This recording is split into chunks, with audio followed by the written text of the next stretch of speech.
Yes, welcome everyone tonight to this excellent session around scorecard assessments and how it can guide you during your renovation decisions to achieve really that climate ready and affordable home we all need.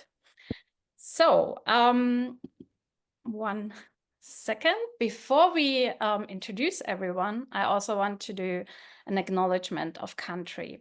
So in the spirit of reconciliation, Evitat acknowledges the traditional custodians of country throughout Australia and their connections to land, sea, and community.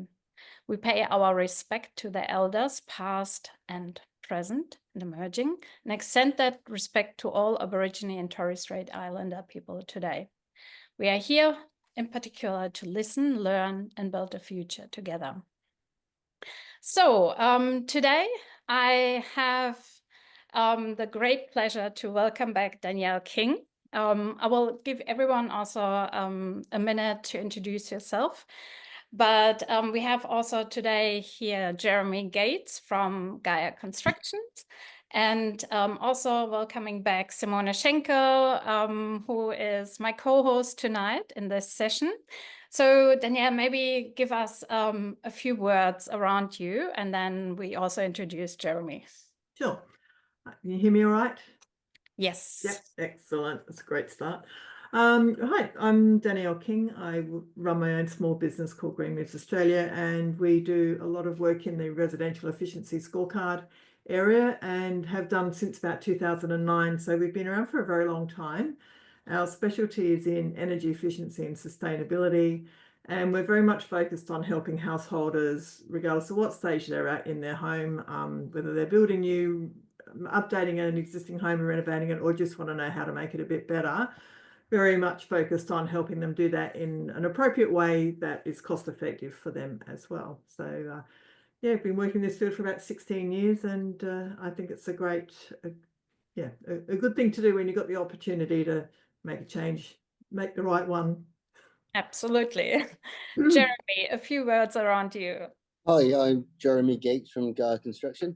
We're specialists in renovations and extensions. I am also Passive House qualified, and I'm passionate about making people's houses as energy efficient as possible while working within their budget. Awesome. Simona. Yeah, it's great to be here again and with some people I've known for a very, very long time.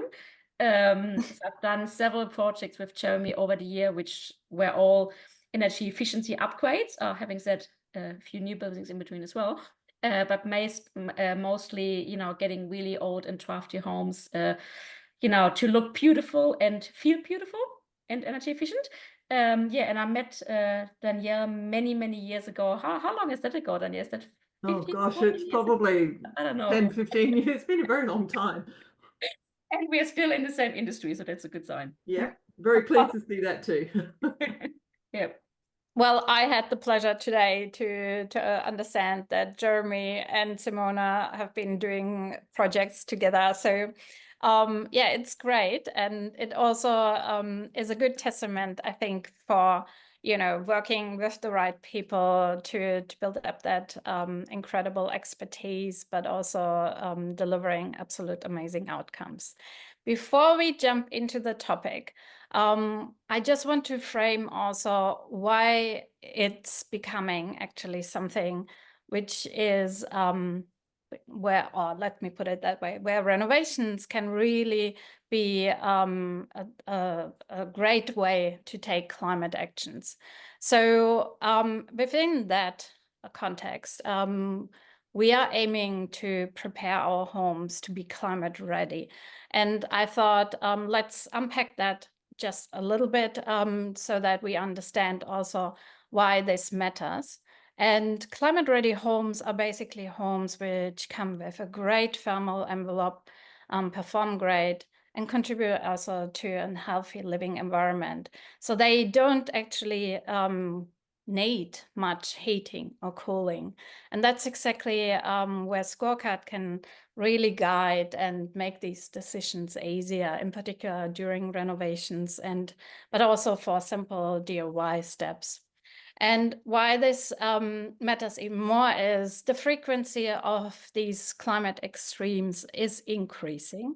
And we can see that across the nation and worldwide.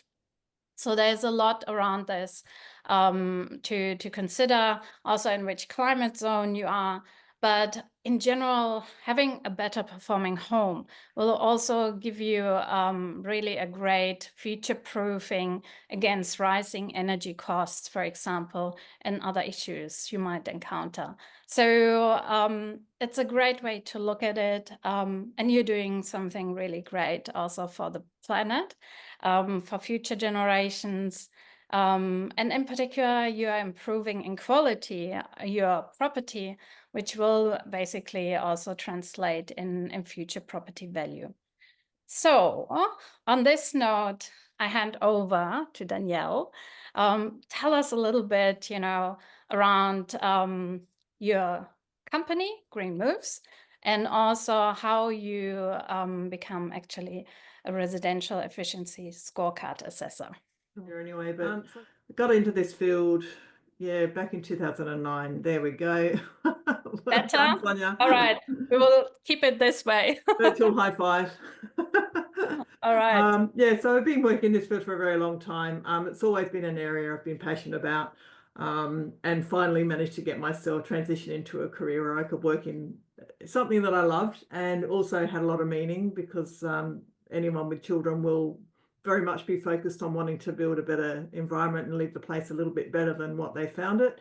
And right now we're not on track to do that. So I think it's really important that we each do everything we can in our own way to, improve, our own way of living in terms of reducing our emissions and making our homes more comfortable and cost efficient, but also with a view to sort of helping the future along a bit better than where we're headed at the moment. Because as Sonia just mentioned, the climate is changing. It is getting hotter.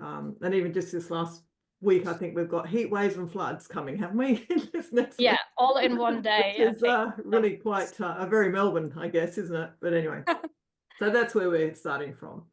So I think that's probably enough for me. But yeah, look, I've been an accredited scorecard assessor since Scorecard was a spreadsheet, which was a very long time ago.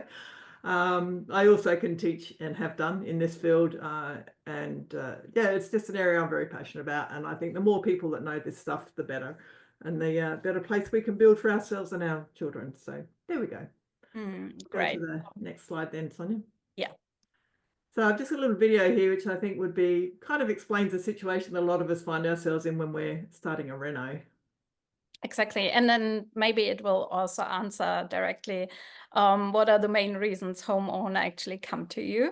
So let's watch the video. Floor-to-ceiling glass doors all across here. It's all about living fresh in the outdoors, isn't it? Small double-glazed windows filled with argon gas. Now this, coupled with dynamic conductive insulation, will create a thermal envelope around the renovation. We'll put the split system up there. Now your new solar system, that'll offset any of the juice the AC drags out. In case half the panels on the east side, half on the west side. Trying to work out the best way to renovate? Get a Scorecard energy efficiency assessment of your plans before you start.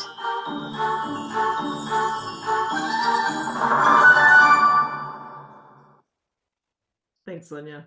You can go to the next slide if you like. So basically, we often end up starting with our grand plans and we all know what we want to do, but quite often we start getting advice from people and it starts to get very confusing. So one of the benefits of using the scorecard to help inform the renovation work is it does sort of focus on the things that matter, which is the thermal envelope and improving the cost to run the home.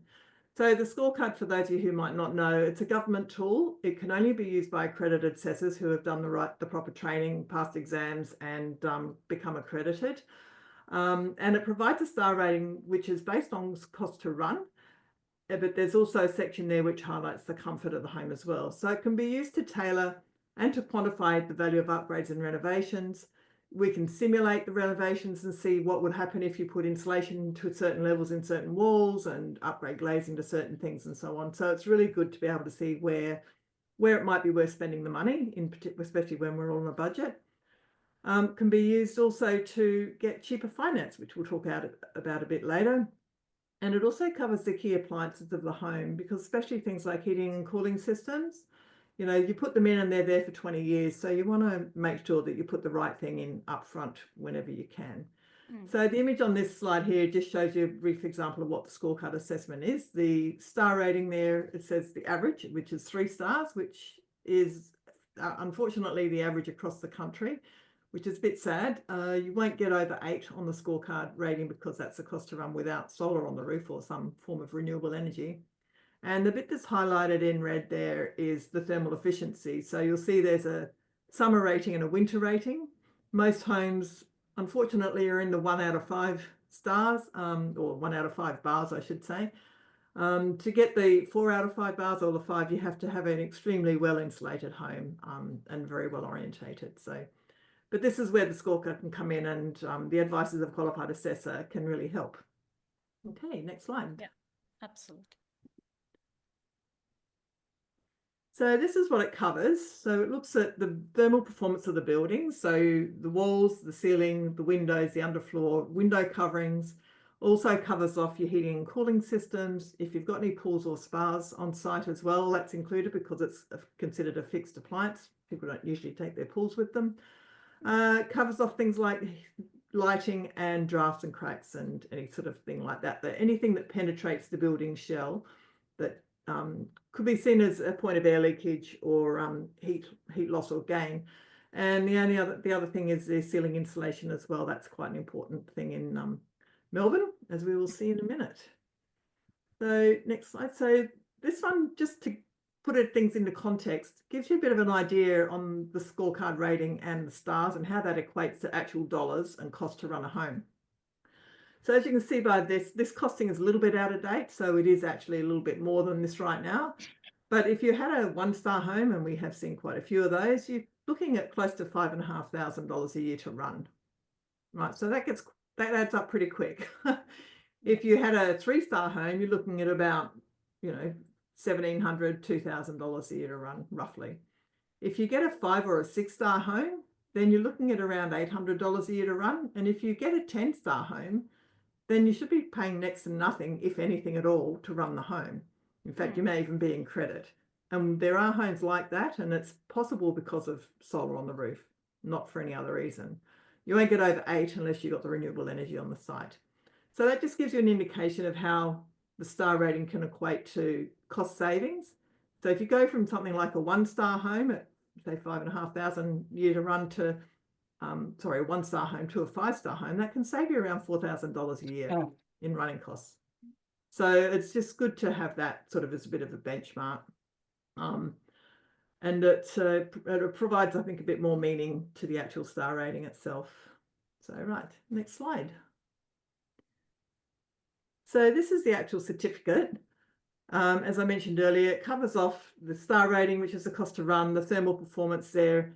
There are a few other sections to it. The bit underneath the red box there is actually the star rating with and without solar. So if the home has already got solar, then it will give you the rating, how good is the thermal shell and the appliances without having solar on the roof, because that does have quite a significant impact. And the second page, which is the other side, one on the right there, gives you an idea of how efficient your heating, cooling, your lighting, hot water systems are, and an indication of how much that uses, or how much of that is apportionable to your energy bill. So in this case, you'd be looking just over 50% for your heating costs and about 25% for your hot water costs, roughly. And that all takes into consideration what's there already, because the assessor will look at what's there, check at the star rating and see how efficient it is, and that all gets taken into account when the system quantifies what's there. The bits at the bottom, which has got like the little tree there and the fans, that's basically just items that will make the home more comfortable or are good features, but don't actually contribute to the star rating. Okay, next slide. So how it works, when we're working with renovations, we usually like to do, it's best actually to do a baseline scorecard assessment. So we come in and have a look at the home as it actually stands so that we know where we're starting from. There is actually a Victorian Energy Upgrade rebate for those in Victoria to help with the cost of the assessment. And the outcome of the assessment will give you the certificate and a bit of a report too that says, okay, these are the areas that you need to focus on to improve the home. And these are the areas that you can leave and maybe focus on a bit later. Like, for example, if you've got recently upgraded your hot water system or something and that's reasonably efficient, then you wouldn't change that as part of a renovation unless you absolutely had to or wanted to. But you could then focus and use that money on something else. So then we would review the plans and look at, okay, we'll add in the extra room or we'll take out the walls or whatever the plans are, change the glazing, move things around. It's only really relevant for things that are sort of more structural or where you're planning on changing insulation or windows or things that actually impact the rating. If you're just repainting and putting in a new kitchen, that's not going to be worth doing a scorecard assessment for. But if you're opening up rooms and adding extra space into the home, like adding on an extra section outside, this is definitely going to help. So all those changes can be simulated in the tool. We can run through then different options to maximize the benefit of what you've got the opportunity to do. Like, it's always better to do things like add insulation while you're doing renovation work and things like that, which is not something you get a chance to easily retrofit later. And then finally, when the home is finished, we would do the upgrade assessment for you. So you've got an upgraded copy and a final rating, which will help you in the future to sell your home or to potentially access better finance. We've done a few with these where they've wanted to get the 1-star uplift for improved finance, so we'll cover that off in a bit. Next slide. Yeah. Right. So I was just thinking, why have I let that sign come up? We figured out the technical issues. Now we have cameras. Right. So getting the scorecard beforehand, we'll set the baseline, highlight key areas, and we can just run through the changes as we've just mentioned. And it can help deliver a more comfortable home than you may have otherwise have ended up with. It can measure the difference in terms of cost to run through the star rating and through comfort in terms of the thermal performance rating. And it accesses a bit of cheaper finance. So it does take into account all those key things that, whilst you might be looking at putting new kitchens and new paintwork, etc., and, you do still want to make sure the home is cost effective to run and that it's comfortable to be in, particularly with energy costs the way they've gone. One question, Danielle, like with because sometimes people if they buy homes, if they're considering to buying, and sometimes there's also a little bit of confusion between the different rating systems. What is what's your experience actually? What is maybe that number one misconception around the scorecard, or what would people confuse it sometimes in terms of rating formats? Yeah, there are 2 different ratings out there for residential homes. One is called the NatHERS rating, which is the National Home Efficiency Rating System or scheme. And that's the compliance rating, which is required before you build new. And also, if you're doing any really major renovations where you're adding more than 50% of the size of the home onto the home, so making more than doubling the size of the home, then you need one of those as well. That's a much more technical rating than what the scorecard is, and it's designed more for new homes. The scorecard tool has been designed specifically for existing homes, and it's been created specifically for this reason, to help rate and work out what the right things to do, what the right upgrades are to do per home, because every single home is different. And this is something that can be done. You still need a qualified assessor to do it, but it's cheaper to do. It's not as invasive, and it doesn't take as long as what a full NatHERS rating would. Yeah. So the other thing is that the NatHERS rating measures is a star rating based on megajoules per hour to heat or cool the home. This is based on cost to run the home. So the star system is very different. It's measuring, it's like apples and pears. They're both fruits, both rating systems, but they're rating different things. So yeah, so the scorecard rating is something that I think people understand a lot better, cost to run.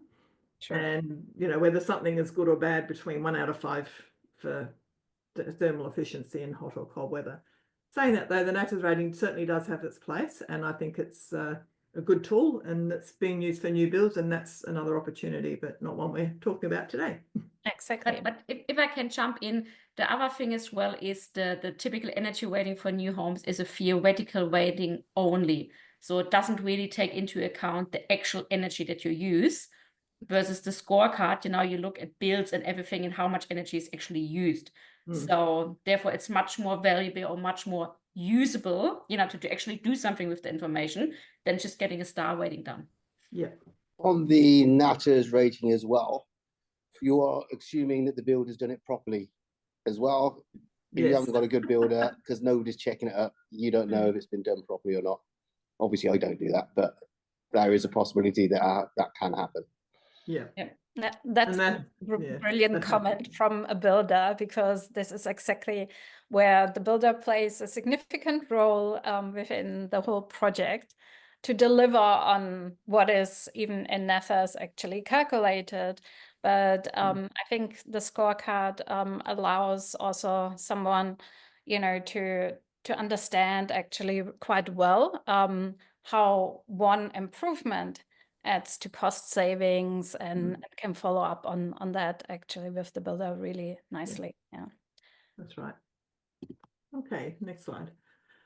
So I'm just going to go through briefly. So the general recommendations for most homes when we get involved from an energy efficiency perspective really comes down to prioritizing things like getting rid of the drafts, making sure the ceiling insulation is done properly and is correct, and we'll talk a bit more about that in a minute. Make sure that the windows are the right windows and positioned in the right place to allow things like natural ventilation and good glazing to be thermally efficient, and window coverings, etc.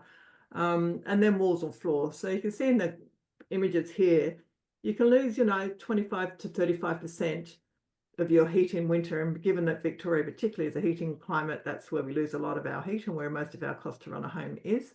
If you're up north in the Northern Territory or up in Northern Queensland, you'll find it'll be letting a lot of heat through if there's not good insulation there.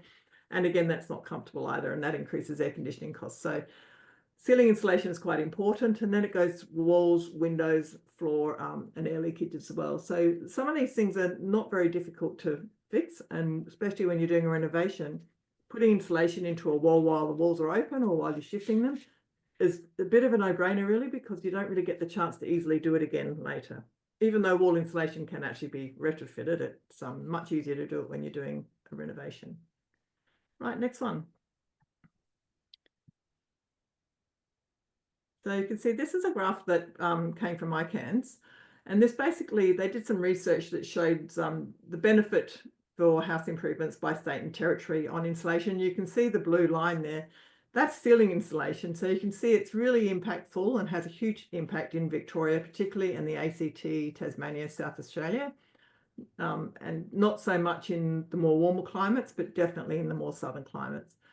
So it just goes to show that, that ceiling insulation particularly, and it must be done right, is quite a key thing to make sure you do correctly when you can.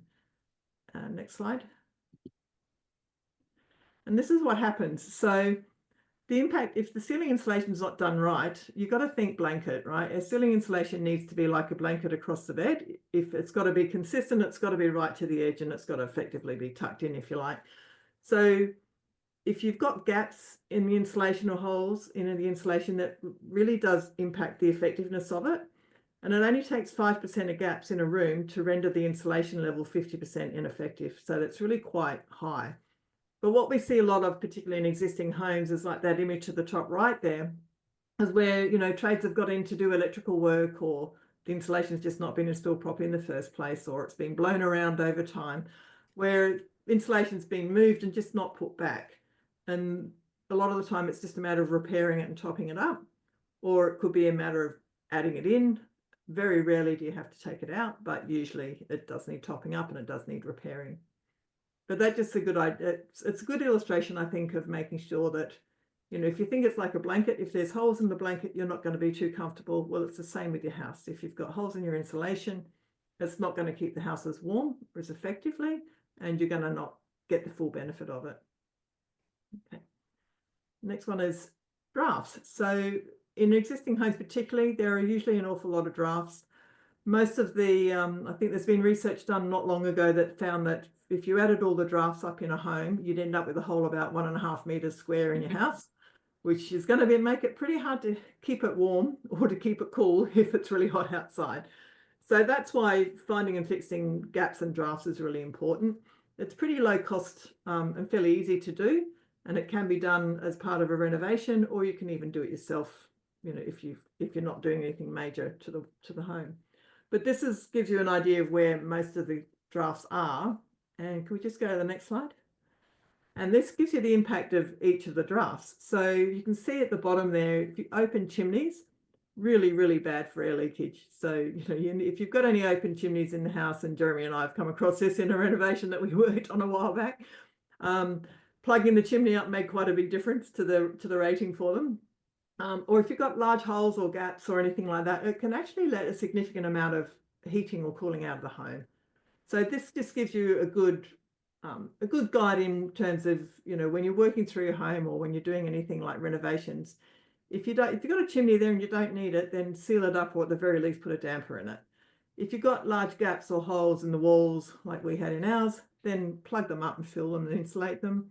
If you've got things like evaporative coolers, put covers on them in winter. You know, it's just a good, really, this I find is a really good idea in terms of where to start looking and what's important, what's more important than others. So I think that this is particularly helpful for people especially when you're going around with your incense stick on a windy day trying to find where all the drafts are coming in. It's a good point to focus on. Right, next one. Now the next one is windows, and I just realized I probably missed putting a slide in here about double glazing, but anyway, if you're changing any windows in the home, depending on what sort of renovation you're doing, if you're adding on new rooms or anything like that, and particularly if you're in the southern states where you have to warm the house and keep it cool as well, double glazing is definitely the way to go if you can. But there's no point doing one window in a room. You kind of need to do all the windows in a room to make it thermally efficient, because it's kind of like plugging a bucket full of holes up. If you only plug one, it's not going to stop the water going out elsewhere. Similar with windows, if you have, you know, single glazed windows in a room and one double glazed window, you're not going to notice any difference. So it's important to double glaze them, make sure the frames are thermally broken, and that means that the frames are thermally efficient. So things like timber frames, the UPVC plastic frames are the most efficient. You can also get composite frames, which is aluminium on one side and timber on the other, or you can get thermally broken aluminium and steel, but they're not as effective as the timber and the UPVC windows are, especially the double glazed ones.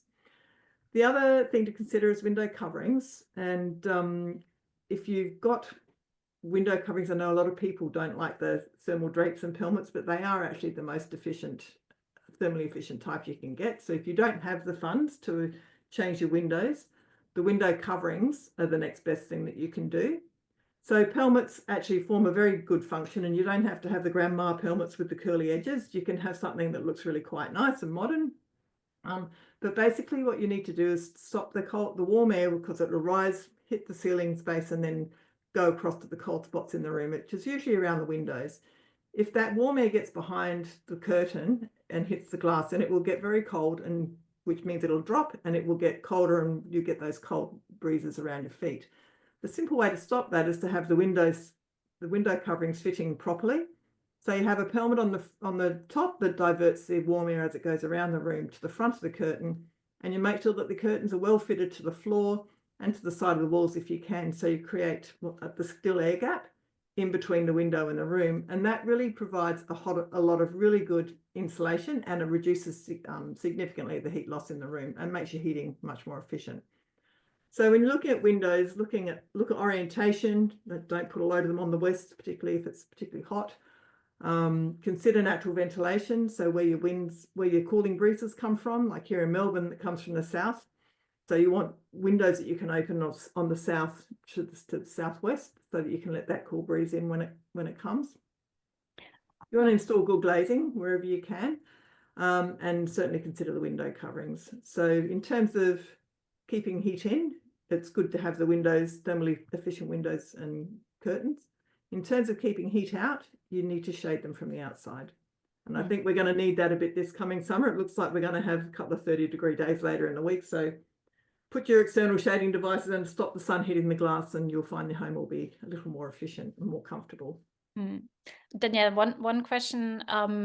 During an assessment, like depending on the orientation, like are you looking individually really to each of the windows, the orientation, and then giving also advice what best to do?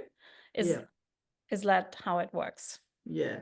So if we're going into a room, particularly if a room's going to have a massive renovation or another room built on, I was working on a plan 2 weeks ago with somebody and they were adding another room on, and they had certain windows, not too bad spots, but the ones where the cooling breezes would come through just weren't operable. So simple changes like that sometimes, like making a south-facing window, and you don't need them all to be openable, but you do need 1 or 2 of them to be openable so you can let the house vent when the cool change comes through. So we just did that, and we repositioned one of the windows and reduced the west-facing windows a bit, which helped make them a bit cheaper, but it also increased the north-facing glass. So it's we certainly look at all the windows in each room and the orientation and you know what the purpose of it is as well. Is it just for light, or is it to go out onto an outdoor living space, or is it you know, whatever it might be, and provide general guidance, well, very much tailored guidance actually for these situations when we're looking at renovations, to see you know where it's going to be the best position for the window, where it's going to provide the best amenity for the house, and the most amount of light, and you know, access to the most breezes when you need them. Yeah. Well, that also explains all those benefits with scorecard assessments, because it is very much tailored to your property, to the building, and also the best possible outcomes between budget, but also the achieving goals around energy efficiency, long-term affordability. And I think that's exactly where yeah, in my opinion, these benefits come together through that personal assessment. Often enough, it's not that you need to immediately change every single window in your building. So no, you don't. Yeah, and we always say to people, you know, if you're in an existing home and the place is fully single glazed, which most of them are, you know, focus on the areas you're in the most first. And if you're going to double glaze anything, double glaze that. Don't worry about the bedrooms so much, because you can deal with the bedrooms with window coverings, because you're in there at night. And, you know, although the downside with window coverings is that they have to be closed to be effective. But if you're in your bedroom and you're sleeping at night, it doesn't matter if they're closed. All it's going to do is keep your room warm. So, but you don't want them closed in a living space, because you want the natural light. You want to be able to go in and out from outside and so on. So, you know, we always, my recommendation anyway, is if it's possible, you know, double glaze the area that you're in the most, which is usually kitchen, family, living, and sometimes home offices if people work from home all the time, which has become a thing these days as well. And then you can find cheaper solutions for other areas. And it's something that a lot of homeowners don't know as an option. As long as all the glazing in a room is consistent, it's either consistently double glazed, or if it's single glazed and got good window coverings on, it should be fine. Yeah. Awesome. Yeah, it's very much tailored to the house, because every home is different. Everyone's budget is different. Some people are happy to, you know, change the windows out. Some people might have to use secondary glazing, and secondary glazing is a good effective option. Some people might just stick single glazing in and, you know, reuse window coverings or put new window coverings in. Yeah, it gives the flexibility also to think, you know, are you ready now to do that? Maybe, you know, bigger renovation step, or are you doing it in small incremental steps, and so on. So it gives you a lot of flexibility to adjust to the needs, but also to the ability actually to see between budget and also the outcomes. Yeah, and that's right. For those that are doing smaller renovations, like if they're not adding on rooms or, you know, busting walls down, they actually always get a prioritized list of actions, what to do first and what to do second and what's worth doing third and what to do last and so on. So we always prioritize the actions in terms of benefit and based on the season. So like right now we're coming into summer, so the assessments now are sort of a bit more focused on making sure the home's cooler in summer and shading and things like that. Whereas in winter, it's very much draft proofing, insulation, window coverings.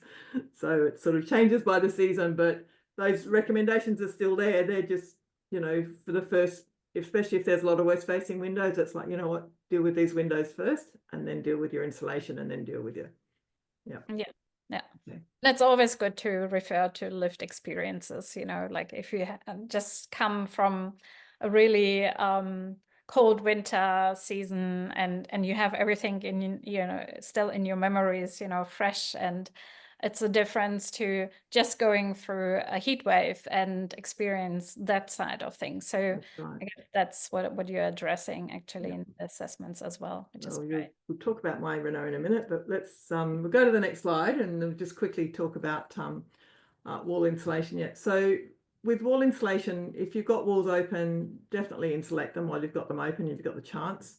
And similarly with underfloor, if you've got access to under the floor, or if there are a lot of like old Victorian homes around the place that are just not accessible under the floor, but if you're doing a renovation and you can lift the floor and put insulation underneath and put it back, then that's a good idea to do that if you can. But floor insulation is often not the highest priority, because if the subfloor is not got very high airflow, then the walls are the more important part. But if you're on a hill and you've got really high airflow and a lot of glass, then your windows and your underfloor is more important than your walls. So depends very much on the home again, and how much walls there are, what the insulation is like. Yeah. So that's the way it's worth doing. And for the major appliances as well, we always look at the major appliances, and one of the things we'll tell you is how much life they've got left in them, usually based on their age, if we can determine the age. So we find that a lot of things, you know, if they've been replaced in the last 5 or 10 years, they've still got a bit of life in them. So there's no point chucking them out and creating that waste and then spending unnecessary money. So spend it somewhere else and keep the old appliances for a bit longer if you can, if you need to. So we always say, you know, make sure you try and install, if you're changing any of the major appliances, install really efficient ones. So heat pump, hot water systems, ceiling fans, I think, are just a bit of a no-brainer these days too, especially with the heat waves, because they're efficient in, fans are like very cheap to buy and very cheap to run. And they can give you that 6-degree cooling effect on the skin, which, you know, particularly when it's warm, it can reduce you having to turn your air conditioner on, which saves a lot of money in the longer term. Yeah. Put in efficient cooking appliances, like avoid gas, put in induction cooktops and things like that. Make sure your lighting is LED, and if you're using downlights, if you must use downlights, I should say, pendants are better, but if you must use downlights, make sure that they're covered, rated for insulation coverage, so that the insulation can go straight over the top. And if you can get solar on the roof, or if you're adding a new roof to the home because you're adding some new rooms and you can orientate it so it can take a good amount of solar, that's a good thing to do as well. Right, so the next slide we've got, this is a case study that this is actually my house from a few years back, which was when I first trialed using the scorecard for a renovation. I thought I'll try it on my own home first and see how we go. My name's Danielle. We're a family of 2 adults and a teenager and a dog.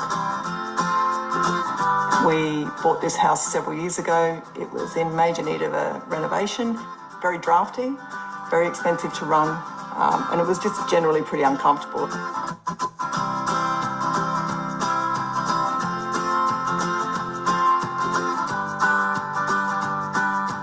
Having the scorecard 1-star rating to start with set the baseline, and it made it a good opportunity for us to be able to measure the differences. One of the benefits of having a scorecard assessment done first is that it actually prioritises and tells you where most of your money is going on each appliances, like your key things like your heating, your hot water and so on. So that actually then can guide you in what you should attack first and what you should replace first in terms of energy efficiency that will give you best value for money.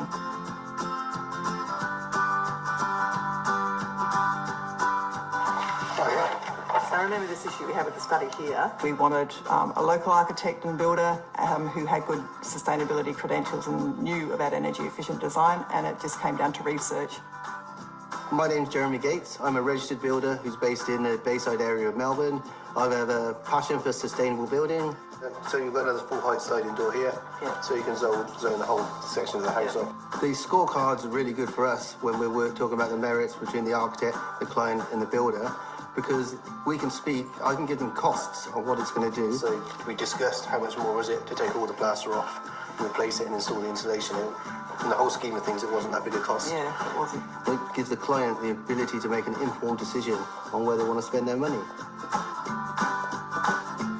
The upgrades that we undertook to the house were mainly the building fabric. So where we had walls open, we upgraded the insulation. The windows were all replaced with double glazed windows around. We upgraded the appliances that had failed and needed replacing with high efficiency heating and cooling units and high efficiency hot water systems. So this section here, we lost 2 structural walls. In this end of the window here, it was actually a conservatory type thing, like a glass box. We had no way of controlling the heat on that. Then we actually opened this side up a lot more as well. This is all now double glaze, and I know this is directly west facing, but we control this with the shading that's available there, which we can adjust as we need. We had the house re-rated after the renovations were finished, and it came in at 7 stars, which actually made us all extremely happy. It's really, really helpful being able to quantify the different star ratings. Knowing where you've come from and where you end up is terrific, because you can then understand how much of a difference you've made. It stays very comfortable all day. We often don't have to put the heating on until 7 or 8 at night. So it works, the insulation, the building shell, the double glazing, it's all working really well. We're now using a quarter of the energy that we used to use before, and it is significantly more comfortable. I mean, we don't even have to have the heating on a lot of the times in the afternoons in winter. If there's a bit of sun, the house is warm.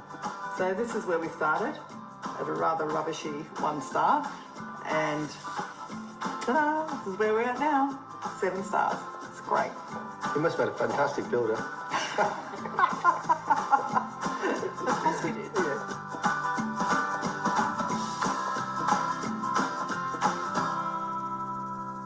Yeah, we did.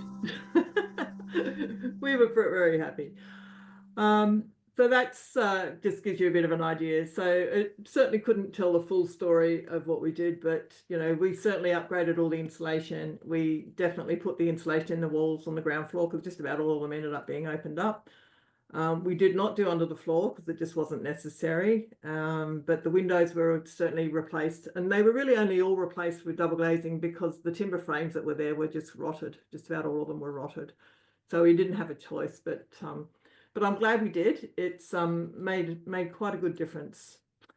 So I guess it's now to go to the next slide, and we'll have a brief chat with Jeremy about what he thought of things.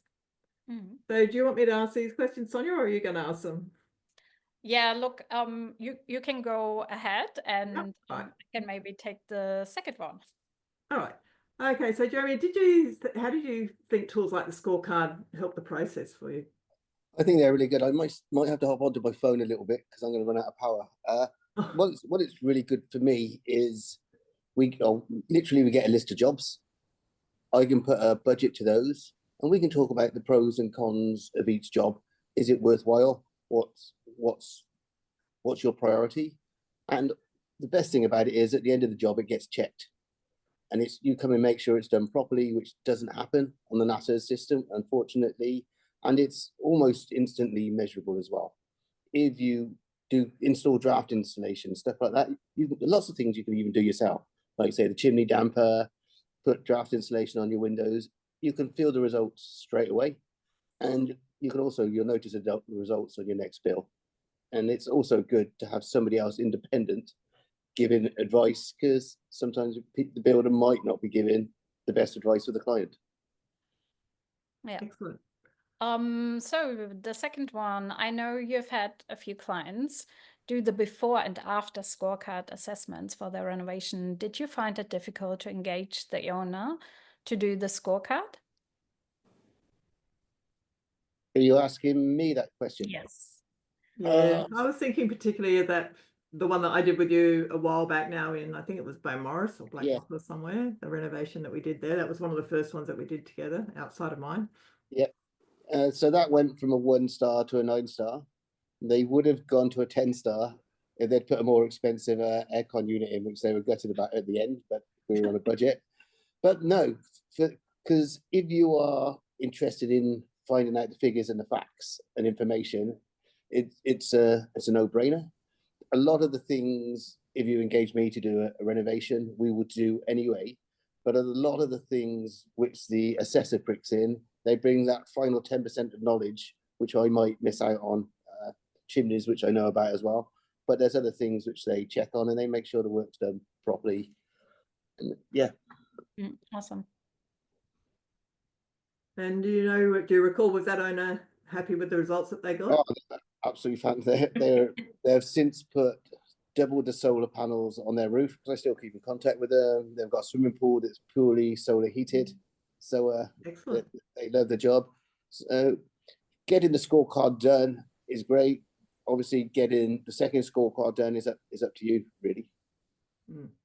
But it's a great way to understand and be proud of the improvements. I think we saw that even in Danielle's own case. I think it's a little bit that sentiment to build up as well, which is really nice, and gives you just, you know, it black on white, basically on the paper sheet, but you can feel it as well, which is a great outcome. So Jeremy, just you mentioned it briefly, but so you are integrating with renovation projects a scorecard assessment in most of the cases as well, or is it not so much now? Is we've been involved from the beginning, because we also do the designer. We work with a preferred designer like Simone. We do a lot of work with.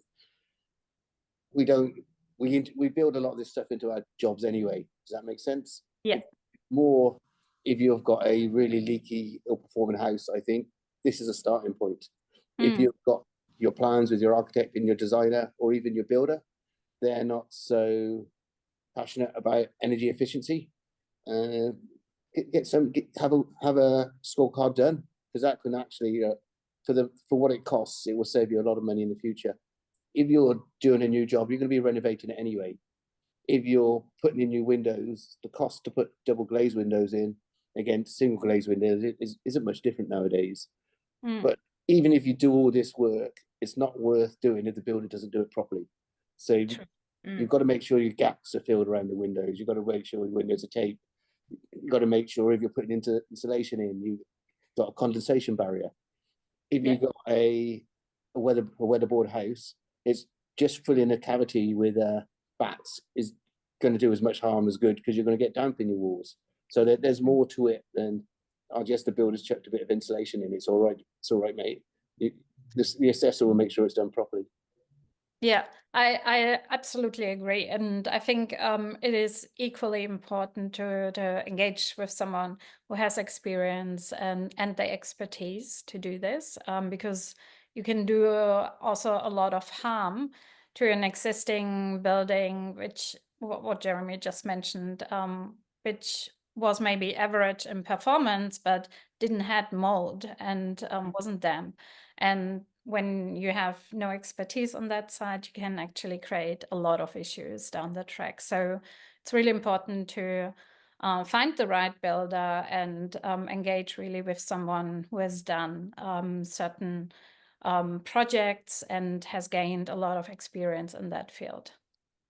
Maybe if I can jump in, one thing what I would say as well, you know, if someone is certain we're going to do a major renovation, we're going to put in insulation, windows, trough seating, you know, if someone says we're going to do the lot anyway, we have a designer or architect who's really good with sustainable design, we have a really good builder, then you might not need a scorecard. But there are many people there that's sitting a bit on the fence, you know, they might even have a partner that's not quite on board yet, or thinking, you know, is it really worth it? Or, you know, if they have to make, you know, if they're thinking, yeah, I know it's the right choice to upgrade the house, but where's the payback? Or, you know, what is actually giving us? If you're sitting a bit on the fence, or if you're sitting in that position, then the scorecard is absolutely perfect, because you can exactly see, where am I now? What options do I have? And then think about, you know, which things am I doing?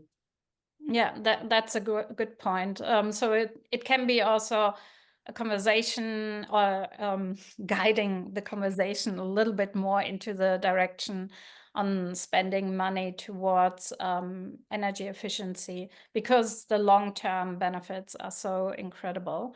And I think we need to have these conversations, in particular when we are planning to spend a significant amount of money. So that's a good point, definitely. Yeah. And if your architect, designer, or builder says, nah, you don't need one, that's a red flag. You do need one.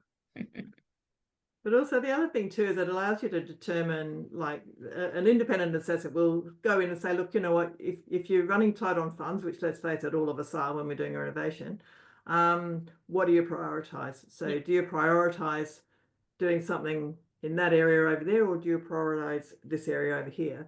And it actually allows you to, like the number of times I've done work with homeowners, and it's come down to, geez, we can't afford to double glaze the whole house. It's like, well, that's fine. You don't need to. You need to just focus on these areas and make sure you've got a door here that you can close those areas off and just heat and cool by the zone. And that won't matter so much. Put good window coverings in, right, in bedrooms and things. So, and that can save, you know, $20,000 depending on the size of the house. You know, it really can make a big difference. And then they can use that for other things that they might like. So, yeah, it's important. And speaking of customers, I think we're about to move to our next slide, which is a case study. Unfortunately, this is Daniel and Yan and their little daughter, Heidi. Unfortunately, they couldn't make it tonight due to other commitments, but I've sent him these questions and he's actually sent me back some answers. And they've also got a video that they did for Sustainable House Day, which they did a year or two ago, which I'll tell you how to get to that in a minute. So we asked, you know, why did you get the scorecard before doing the renovation? He's actually one of my clients out in the Dandenongs. He said, we wanted to establish a baseline so that we could measure the effectiveness of the measure that we wanted to take to make the house more energy efficient. The scorecard assessment also includes recommendations on the most cost-effective way to improve energy efficiency. Another reason is that we couldn't afford to retrofit our whole house to passive house standard. And we wanted a goal that we could actually achieve on a very tight budget. And let's face it, we all have pretty tight budgets. So the next question when asked about him, did it help him inform choices? His response was, the scorecard's the only rating and assessment method that takes into account actual energy use. We weren't building from scratch, so we needed to take into account more than just the building shell. Also, it's more important and cheaper for us to lower energy consumption by choosing energy efficient appliances, such as heat pumps. The scorecard assessment identified this as being the best way for us to lower our energy use, and so that's what we did. We also invested in solar passive designs, energy efficient technology and appliance, instead of spending big upon a huge solar PV system or making the house completely airtight, which would have been almost unachievable anyway. And it is very difficult in an existing home to get it to passive house standard. Not impossible, can be done, but it's very difficult and quite costly. So the next question was, what was your before and after rating? The initial rating before any renovations was 4.2 stars. Based on the initial plans that they had, they would have achieved a score of 7 stars, but with a bit of tweaking with the rating and some simulations and whatnot, we've got it up to, and they ended up adding a bit of solar on top as well. They managed to achieve a rating of 10 stars, which is a really good outcome and helped them focus on the things that really mattered. I asked how the home was also performing, and he said comparisons of our energy use and energy generation show that we're effectively net zero now over a 12-month period. We're producing more energy than we actually consume and are saving around $2,000 a year on our energy bills. And once we pay off the government solar PV plan, it will be even more. And he has also said that because he had the rating done before and the rating done after, he was eligible for some cheaper finance, which is what we're going to talk about next. So, exactly. Slide. So one of the things about using the scorecard is one of the tools that you can use to get access to cheaper finance rates. For new builds, you need a 7-star rating or higher on the scorecard tool. For renovations and upgrades, you need to have a before rating and you need to have an uplift of 1 full star. So even if you're not doing a major renovation, it's quite often with the right guidance, not that difficult to get a 1 full star uplift in the rating. And then you get the after rating. And then you can go to the bank and take both the before and afters and get discounted finance. And I'll give you some examples in a sec. There are a few banks that offer the green loans, like Bank Australia, Gateway, ANZ, ING and CBA at the moment. There may be 1 or 2 others out there. They'll also help you fund solar PV if possible. And can we go to the next slide?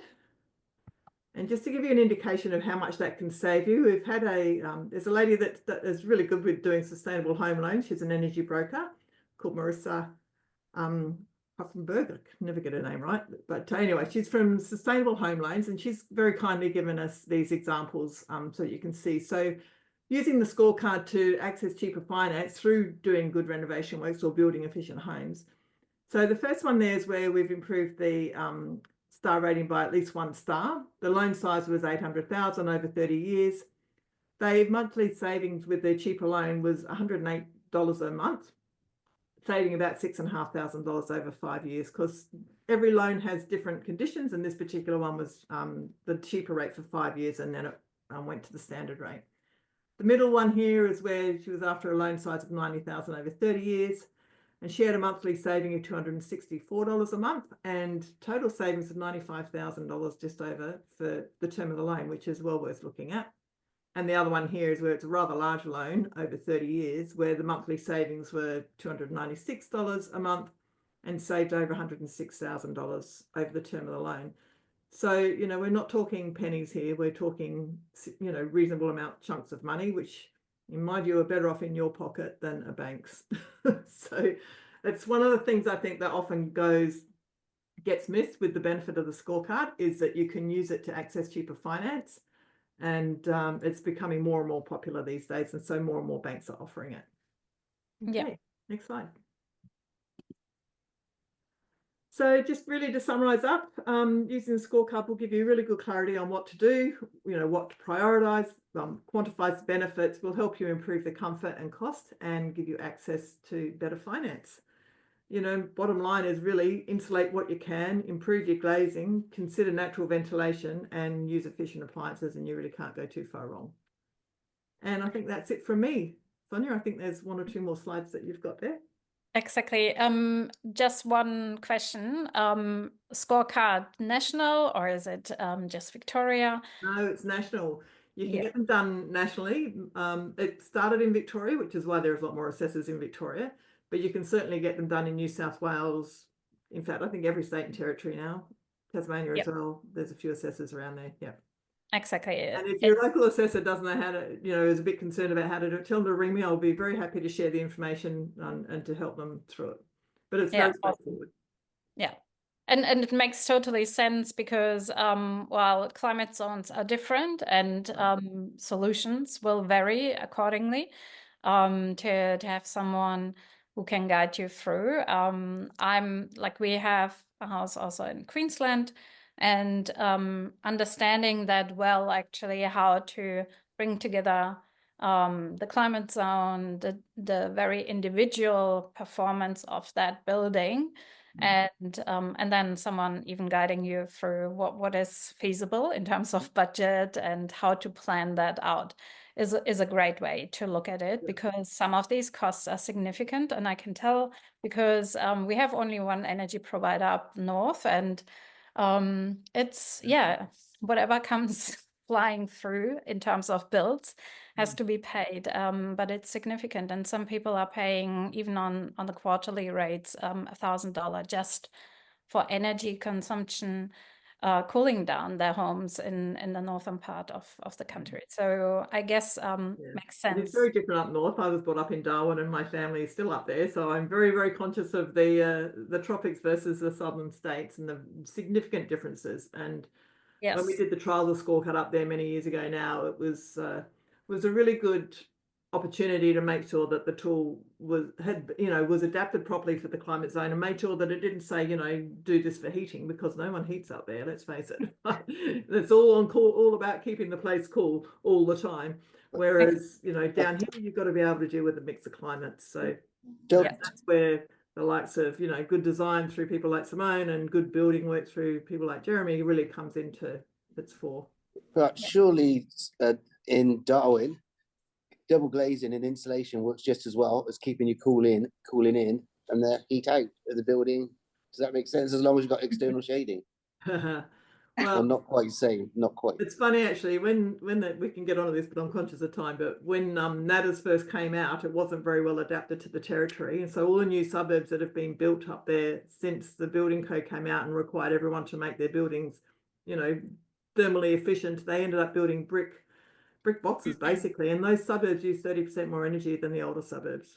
You know, the older houses that are up on stilts that have the natural airflow and everything else, it's really quite surprising. So I think it's been fixed a bit since then, but they're designed, you know, they should be designed for more use of natural air and ventilation than use of air conditioning, and the newer houses were designed specifically for air conditioning. So it's I totally agree with you, Daniela.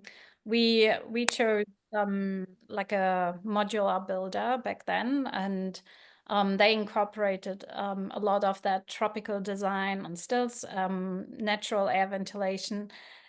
If we wouldn't have that, and we would have one of these more recent versions of homes built in that area, I think it would heat enormously compared to that one. And we only have 2 air conditioner to keep actually those sites which are most exposed to the sun during the day a little bit more bearable. But other than that, we have fans running. Yeah. So, and the wet season is sometimes a headache. So having something which can remove a little bit of that moisture is not too bad. Yeah. Yeah. And hold on, we have actually a question from the audience, or having said that, we had quite a few questions, but Danielle, your slides were so amazing. You pretty much answered all the questions except one. Is air quality and or ventilation considered within the scorecard assessment? Yes, it is. Yeah, we certainly do. I think it's really important, especially, you know, when you're informing people, and a lot of the time there's a big difference between ventilation and drafts, and when you start sealing up the house and you get the home more thermally efficient, it can sometimes produce issues with mold and things like that, particularly in the older homes. So you've got to draft proof it properly, but you've also got to ventilate it properly.